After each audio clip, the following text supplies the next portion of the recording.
अस्सलाम वालेकुम वरहमतुल्लाहि वबरकातुहू। अल्हम्दुलिल्लाह पहले हिस्से की जो है भराई तो हो गई थी और दूसरे हिस्से की भराई जो है वो शुरू हुई भी आज सुबह से, और इंशाल्लाह कल रात तक उम्मीद है कि ये बेड भी मुकम्मल हो जाएगा।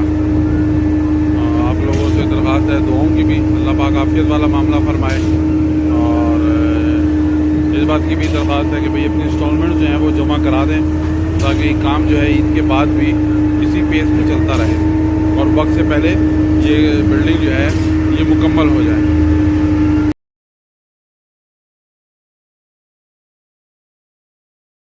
अस्सलाम वालेकुम वरहमतुल्लाहि वबरकातुहू। अल्हम्दुलिल्लाह पहले हिस्से की जो है भराई तो हो गई थी और दूसरे हिस्से की भराई जो है वो शुरू हुई भी आज सुबह से, और इंशाल्लाह कल रात तक उम्मीद है कि ये बेड भी मुकम्मल हो जाएगा।